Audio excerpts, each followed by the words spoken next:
It's a Friday night and Celtic are finally back in action. It's been 14 long days since that gut-wrenching end to last season at Hampton, when we walked off the pitch from the Scottish Cup final with that heavy feeling in our chest. But tonight marks the beginning of a new chapter.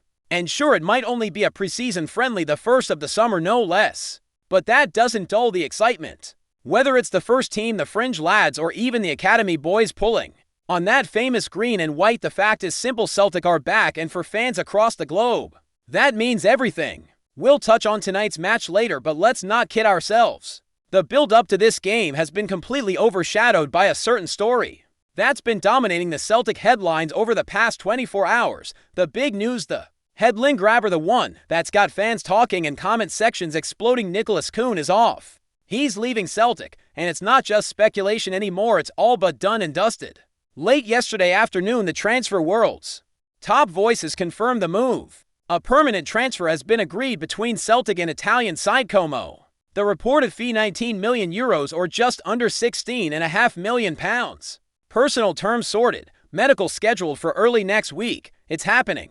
Nicholas Kuhn is heading to Serie A. He's set to become part of a project that's turning heads in Italy, led by none other than Cesc Fabregas, who's been a driving force behind bringing Kuhn in. And if that name sounds familiar, it's because Como also landed Alexandro Bernabei on a permanent deal not long ago, another former Celt linking up with the Italian side. The ties are stacking up. Now let's talk about the fee for a moment. €19 million might not sound like record-breaking stuff in today's market, but from a Celtic perspective, it's a massive piece of business. It stands as one of the biggest transfer fees we've ever received. In fact, it's reportedly the fifth largest in our history, behind names like Mano, Riley, Kieran Tierney, and Moussa Dembele. When you consider we picked Kuhn up for around £3 million just a year and a half ago from Rapid Vienna, that's a seriously impressive return on investment. But if we step away from the numbers and look at it emotionally and tactically, things get a bit more complex. Was this the right move? Are we going to regret letting him go? The truth is, it depends on which Nicholas Kuhn you remember, because last season there were really diversions of him. In the first half of the campaign, he was electric. Week in, week out, he was one of our standout performers, particularly under the bright lights of the Champions League. His displays at Celtic Park in those European nights were a joy to watch, brimming with confidence, pace, and skill. Against teams like Lazio and Leipzig, he looked like a proper European talent. At that point, it felt like we had unearthed a gem. But then came the second half of the season, and with it a different Kuhn.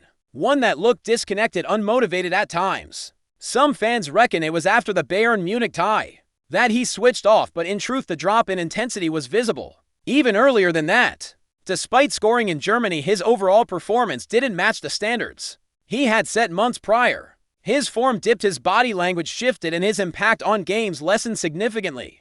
From being a player you'd build your attack around, he became someone the manager often hooked at halftime, most notably in the derby defeat at Celtic Park and the shocker away at St. Johnstone. It's hard not to read into those substitutions. Brendan Rodgers, a manager who's always vocal about his expectations, clearly wasn't impressed. Yet to be fair, he still trusted Kuhn in the big moments. He started in the Scottish Cup final after all. So while the relationship may have frayed, it wasn't broken. Still, the sale makes a lot of sense. Given his inconsistent form and possible desire to move on, getting that kind of fee is a win. Especially when you consider the possibility that this season we were more likely to get the Kuhn of the last 5 months than the one who tore it up in Europe. It feels like he saw Celtic as a stepping stone, a platform to shine, and move to one of the bigger leagues, and that's fine. That's the reality of our model. We bring in talent, we develop them, we sell them on. Not every player has to be a club legend. Some just do their job, make a difference, and leave the club better than they found it. There's been a lot of anger online, fans accusing him of being uninterested, of lacking commitment. And while there's some truth to that in his performances, let's not forget the first half of last season. He delivered when we needed him, helped us in the league, and showed up in Europe. That contribution shouldn't be erased just because his form fell off later. This isn't a failed signing. This is what the model is designed for. Buy low, sell high, reinvest. It worked with Josip Juranovic. It's worked with others. It's working again now. Kuhn wasn't here to be the next Henrik Larsson. He was here to help us for a time, and now he's off to a new challenge, and what a fee we've secured. £16.5 million gives the club significant resources to go back into the market. The key now is what we do with it. We can't afford to wait 5 months for the next player to settle in. Not with Champions League qualifiers on the horizon and the pressure to defend the title. Whoever comes in has to be ready to hit the ground running. There's already speculation about replacements. We've got James Forrest Yang and young Benjamin Nygren, who Rodgers recently said could operate on the wing, but let's be real, we need pace. Someone who can stretch defenses, get in behind, and create space. Nygren's got potential, but he's not that type of player. We need a proper right winger, someone fast, sharp, and ready for European football. And frankly, there are no excuses now. We've got the money. The club structure is solid. The time is right to show a bit of ambition. Maybe this time, instead of spending $3 million, we spend 6, 7, or even 8. Show that we're serious about progressing. Because if we want to keep this model sustainable, the team still has to be winning. Still competing at the top level. Selling Kuhn is one thing. Replacing him effectively, that's the real challenge. So with Nicholas Kuhn heading for the Italian lakeside and Celtic pocketing a hefty fee, all eyes now turn to what comes next. The new season is right on our doorstep. And while tonight's match is being framed as little more than a warm-up, it's far more important than that for a club in transition. With so many players either leaving, returning from loan, or nursing injuries, this first preseason game gives us a peek into the immediate future of the team, even if it's just a shadow of the side that will eventually compete in the Premiership in Europe. Tonight's game against Queen's Park is set for a 7:45 kickoff at Leicester-Hampton.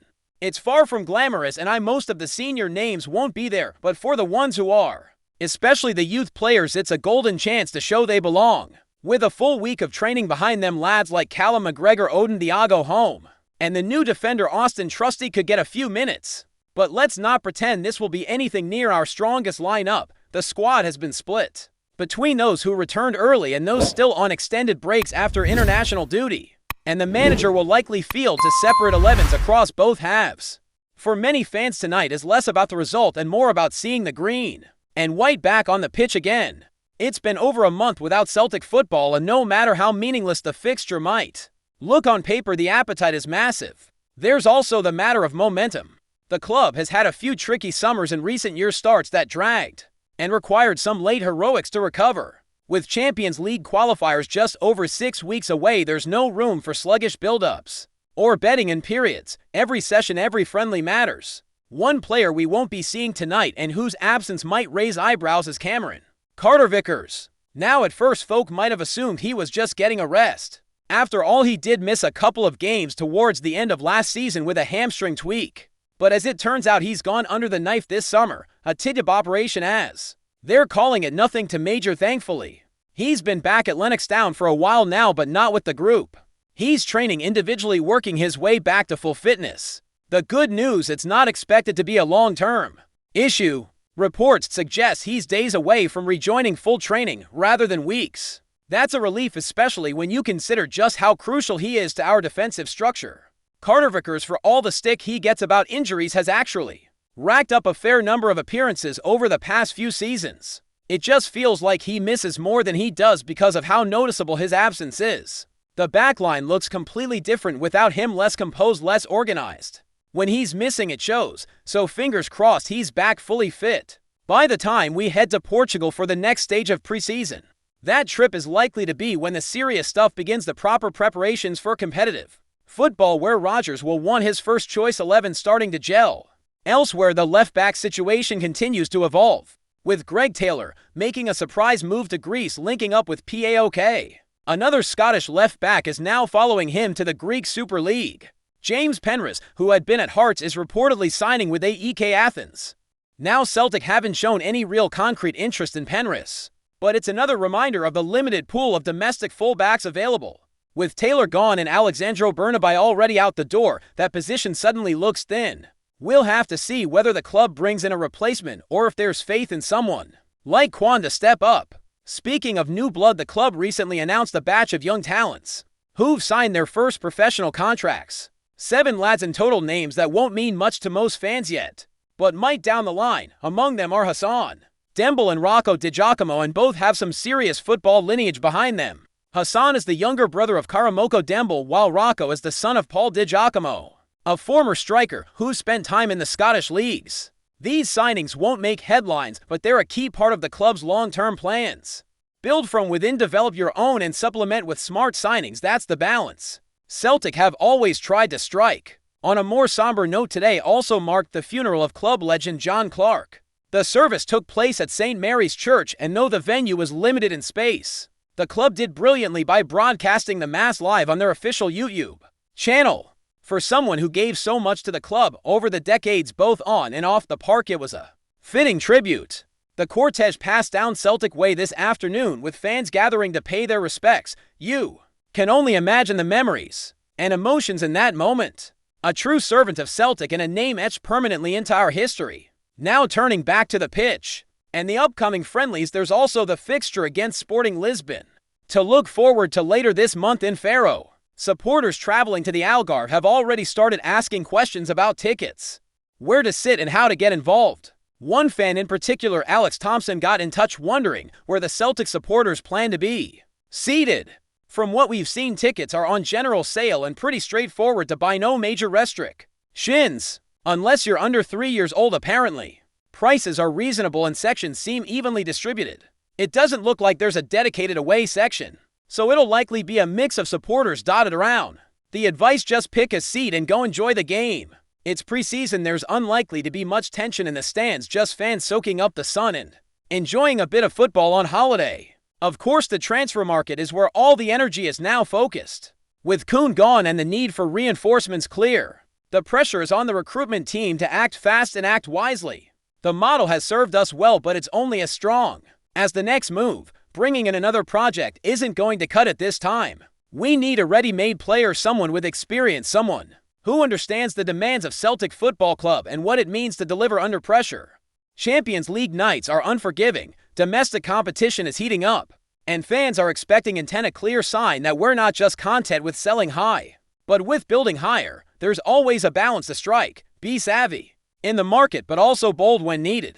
This summer feels like one of those moments where boldness is required. Rodgers will know that. He's spoken before about the importance of character in the squad, not just ability, but the mentality to thrive in this unique environment. Whoever we bring in next, that needs to be front and center. So tonight's game, it's not about the score line, it's about beginnings, new opportunities, first impressions. It's about seeing the boys back on the park, no matter who's wearing the shirt. It's about building towards another season of memories, battles, highs and lows. It starts tonight in a quiet corner of Glasgow under the lights at Lesser Hampton.